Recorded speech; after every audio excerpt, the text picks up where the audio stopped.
All right, well, welcome back.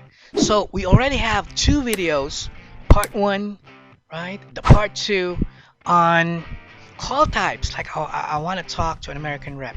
Now, I did advise you that this is not an easy topic, right? This is one of those challenging calls that you will be receiving, and most of the time, it's almost impossible to get a promoter score with this types of call because of those challenges, which I have talked about in the second video, right? So you're probably asking, why the third video? All right, I just want to do a recap on what's going on, right? We want to go have a deep dive on what makes this call challenging, right? When they ask for an American rep, right? Two things that might come into your mind. Sometimes you feel like, well, maybe because they hate you for being a Filipino and you stole their countryman's job, right? Or probably only an American can understand them, or probably because you have like a thick Filipino accent that they cannot understand, and that they have been calling like 2, 3 times, 4 times already, and they do not want to make an effort to try to communicate with you and try to explain things over again, knowing that you're going to have a problem listening to their concern or understanding what they truly want or how they want the issue resolved. Yeah? Well, if that is the case, right? Well, that is probably the reason. It might be, but we cannot assume. All right, let's go into facts. Well, fact is, most of those reasons are probably true, right? That's probably what they feel, especially with the COVID-19, right? A lot of them has been losing their job. Actually, last survey that I have watched from CNN, this is probably the peak of them losing a lot of jobs, right? A lot of them has applied for unemployment support. So what do we do? Well, our action plan is really make sure that they don't feel, or at least don't make them feel, that we stole their jobs. Yeah? Telling them bluntly that there is no one in their country that can help them is a guaranteed detractor. That's a guaranteed poor survey. Does that make sense? How would you feel if you're calling for your phone bill and then suddenly a person from a different country, yeah, like let's say China with a thick Chinese accent, or someone from India, or someone from Mexico, or someone from Haiti, right, or someone from Vietnam, right? Knowing that a lot of your countrymen badly need jobs, knowing that a lot of the people, your friends or your family, doesn't have a job right now, and then the company that you called employed people from overseas, that would probably piss you off too. Imagine, right? You just received your bill, it's twice as much, right? You're expecting $1,000 bill, and you receive like a $3,000 bill, and you can't afford to pay it, and then the moment the phone rings, someone answers it, and it's from Ni Hao, right? You'd probably be as pissed as our American customers are getting to receive while getting to talk to people from overseas. Does that make sense? All right. So, how to deal with it? Well, make them feel that we're not getting, or we're not depriving their countrymen of their job. Fact is, most if not all of our callers are proud of their nationality. They want to help out their fellow Americans, right? They're concerned about their fellow Americans, their neighbors, their friends, their relatives, right? Now, Americans in general, right, they are very competitive with other nationalities. That's a fact. Especially to those that threatens their superiority. They have that mentality that being an American is far superior, far better than any other nationality in the world.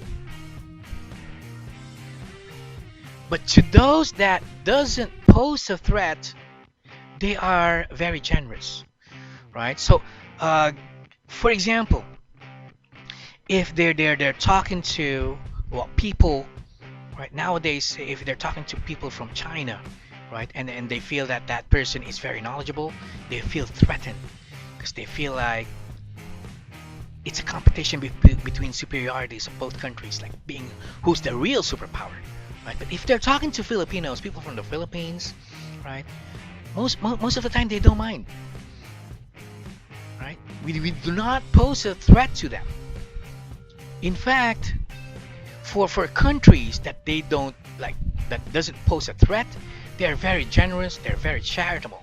Now, back in the 80s, back in the 90s, if you remember, Africa has been having problems, right? And American was always the first one to help. They've been like doing a lot of charitable work, a lot of donations. They have like USA for Africa and all that stuff, right? Always the first to help.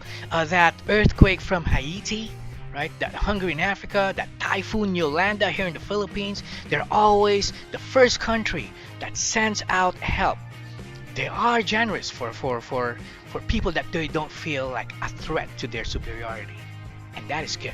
And that is what we're banking on. So they are very proud of their nationality. That is a fact. Now, what I'm saying, I'm not saying that you shouldn't be proud of Filipino. I'm saying be a proud Filipino. Right? These customers that they have, they won't hate you for being a Filipino. Right? So even though you sound with a thick accent, like a thick Filipino accent over the phone, they don't really hate you for it. Right? Unless you make them feel that you're better than them. So be jolly. Over the phone, be polite. Be courteous. Be caring, right? You need to have that friendly tone, right? They do know you're hardworking, so if you can imply that over the phone, right, that would help. They know that you're helpful, right? Filipinos are smart. We are hospitable. We are accommodating, right? And above all, most Filipinos in general are humble. Now, these are the traits that our customers, our American customers, right, love and respect.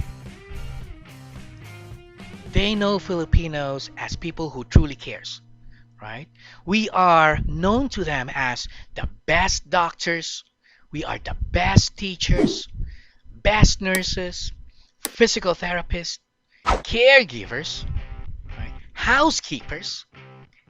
We're the best babysitters in the world. And I bet you that's not new to you. You probably heard about celebrities, right? Giving houses to their grandfather's housemates who was Filipino, right? Or giving like rewards for their Filipino caregivers because of the treatment that they got. So they love Filipino. We have been in the care business for the longest time, even before we got into the call center industry, or taking in their calls, right? We have been known to care about our customers. This is the Filipino culture that they love. Sometimes you can even hear them proudly say, well, you know, my best friend is a Filipino, right? Or my son married a Filipina. Or sometimes you get to hear them, you know what, I was in the Philippines back in the days where Marcos was president. I was stationed in Clarkfield, Pampanga. You know that place? Oh man, I've been there. Right? They love the Filipinos.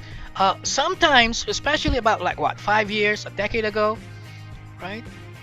When they know that you're Filipino, they'll probably ask you, hey, you know Manny Pacquiao? Right? So proud being a Filipino, and they don't judge you for being a Filipino. What they hate is sometimes, right, you talk too fast, or sometimes you sound scripted, and you use that spiels that doesn't work. And that's what they hate. It's not your accent, It's just that sometimes they can't understand you because you talk too fast. Try to talk slow. Try to be audible. Never mind the thick accent. They love accents. They love exotic accent as long as you're understandable and they know that they can talk to you. All right. So just to recap, right? Be proud to be a Filipino. When they ask for an American rep, it's not because mainly you're a Filipino and that they are racist. That is not always the case. That is rarely the case, right? Be a proud Filipino as they are proud of being Americans. So, right now, I will end the conversation on my take on I want to talk to an American rep scenario, right? Like the call scenario. So, thank you so much for participating and listening, right? To what I have to say or what I've been doing. So if you feel like you can add some more or make my approach better, please let me know. I really want to hear that out. Click on comment, put your thoughts in there, right? I'm gonna read it.